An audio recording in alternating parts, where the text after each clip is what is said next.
શર્માજી જય શ્રી કૃષ્ણ. એટલે આને શું? શર્માજી શર્મા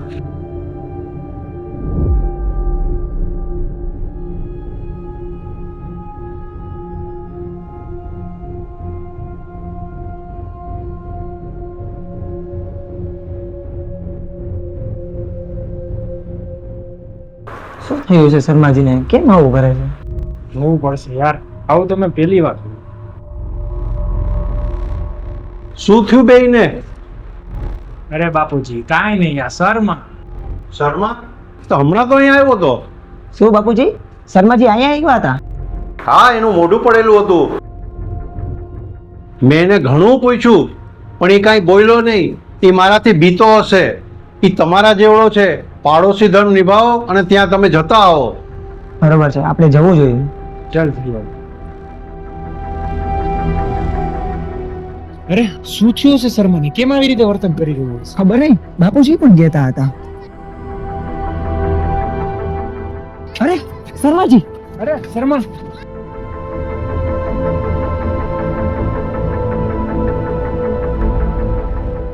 અરે શર્મા,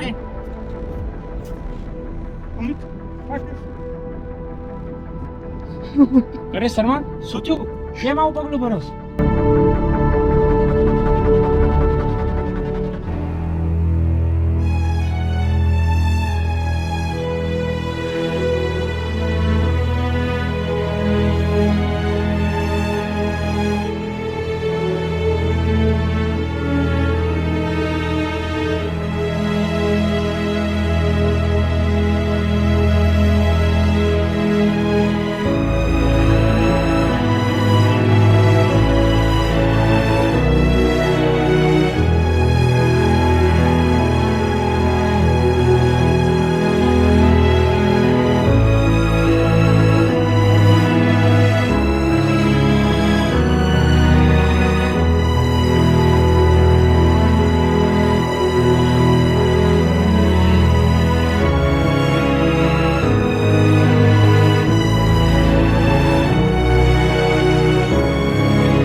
શર્માજી શું હતું આ બધું? કહું છું બધું. અમિત, રાકેશ, તમારો પરિવાર બહુ સુખી પરિવાર છે. મારું સપનું હતું કે મારો પરિવાર પણ આટલો સુખી હોય. અરે શર્મા, સુખી તો છો, સારી એવી જોબ છે, અને માં સમાન ભાભી છે, અને ભગવાનની દયાથી એક નાની ઢીંગલી પણ છે. આથી વધારે તો સુખ શું જોઈએ?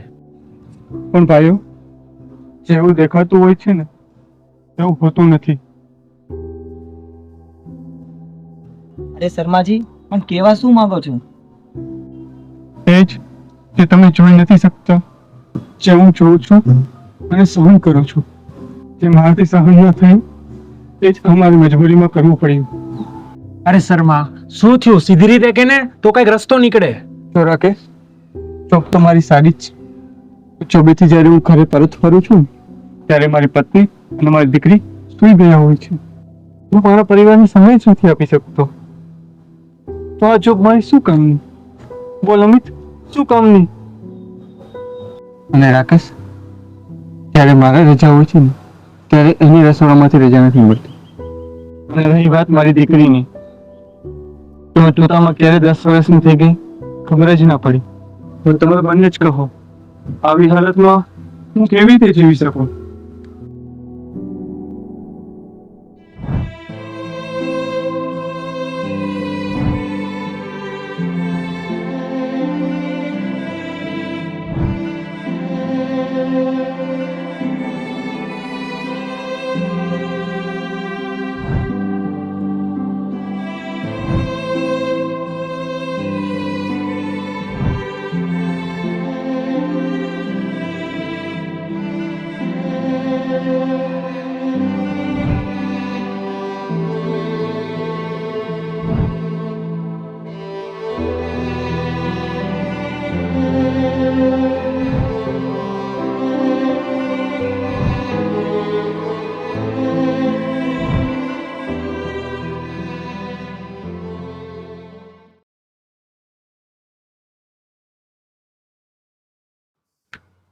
ક્યાં ખોવાઈ ગયા? આ તો એક રમત હતી. શું રમત? હા, આ એક રમત હતી. મારો અને બાપુજીનો પ્લાન હતો. પ્લાન? કેવો પ્લાન? મારું ઉદાહરણ આપી બાપુજી તમને બધાને સમજાવવા માંગતા હતા કે તમે બધા શું ભૂલ કરી રહ્યા છો. બાપુજી? હા, બાપુજીનું હતું. હા દીકરાઓ, આ મારો પ્લાન હતો. પણ બાપુજી, આ બધું કરવાની જરૂર શું હતી? આ કરવાની સખત જરૂર હતી દીકરા. જે રાતે પ્રિયા અને પૂજા કંઈક લખતા હતા તેની મોડી રાતે મને થોડી રાહત નહોતી, એટલે હું હોલમાં થોડીવાર બેઠો હતો. મારી નજર પ્રિયા અને પૂજાની ડાયરી પર પડી. આ શું કરતી હતી બે? પહેલી વાર મોબાઈલ મૂકીને બુકમાં કંઈ લખી રહી હતી. જોવું તો ખરા.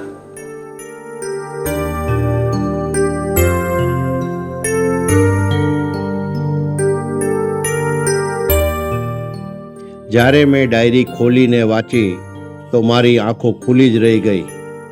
આજે સવારે દાદા રોજની જેમ છાપાની રાહમાં હતા અને મમ્મી રસોડામાં રોજની જેમ પપ્પાનું ટિફિન અને અમારો લંચ બોક્સ તૈયાર કરવામાં લાગી ગયા હતા. રોજની જેમ દાદા અને પપ્પા કાકા સાથે નાસ્તો કરી અમે સ્કૂલ જવા માટે તૈયાર થવા લાગ્યા. તૈયાર થઈને આવ્યા ત્યાં તો પપ્પા ઓફિસે અને કાકા નોકરી માટે નીકળી ગયા હતા. પછી અમે પણ સ્કૂલ બસ આવતા જ સ્કૂલ જવા માટે નીકળી ગયા.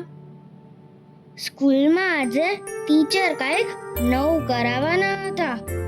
ટીચરે બધાને પોતાની ફેમિલી વિશે બોલવાનું કહ્યું. બધા સ્ટુડન્ટ્સે પોતાની ફેમિલી વિશે બોલવા માટે પોતાના વારાની રાહ જોતા હતા.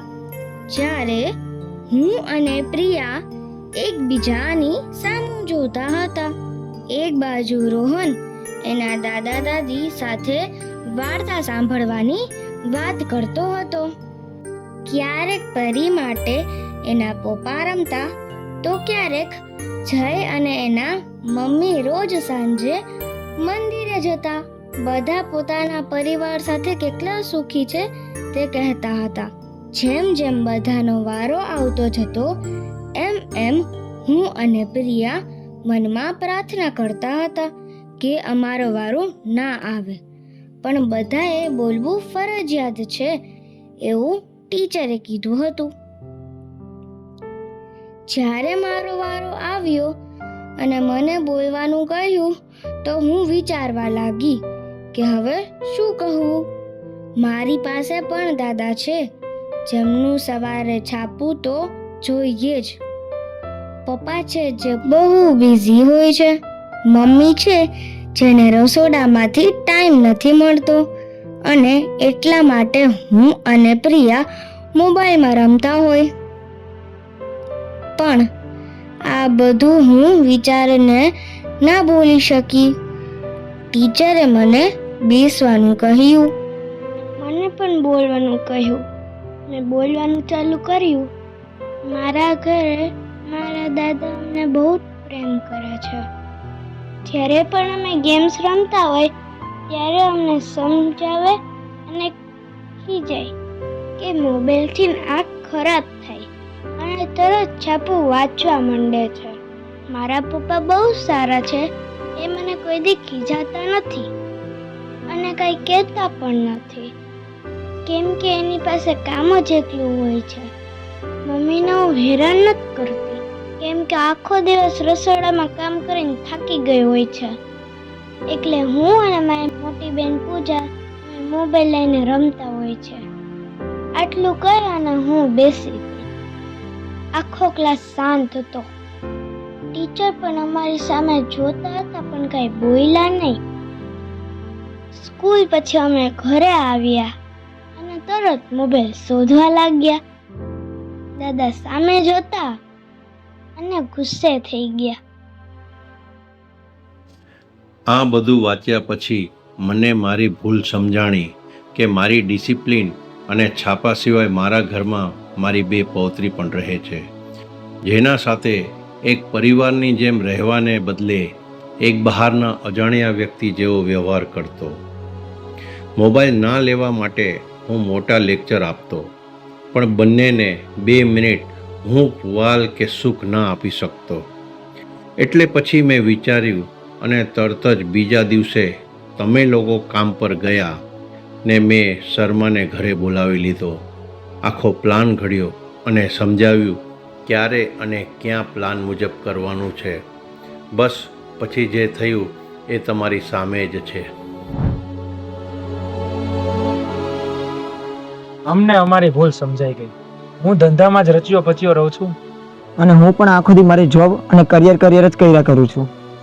આમાં મારા છોકરાને મેં ટાઈમ ક્યારે આપ્યું? આમાં પછી છોકરી મોબાઈલ ન લે તો શું કરે?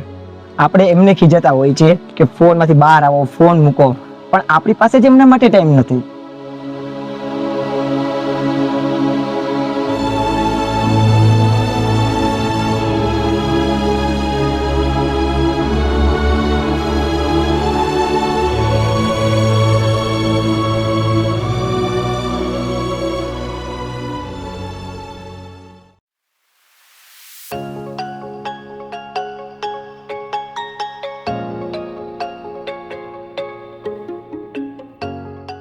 તો આ રીતે એક પરિવારની સાચી સમજણ જ પરિવારમાં સાચું સુખ લાવી શકે છે. હવે દાદા છાપા કરતા પૌત્રી ઉપર ધ્યાન રાખે છે. રાકેશ અને અમિત પણ હવે પરિવાર સાથે એક સમય વિતાવે છે. અને બંને વહુ રસોડામાં ઓછી અને બધા સાથે વધુ જોવા મળે છે. પરિવારની સાચી સમજણ જ છે પરિવારનું સાચું સુખ.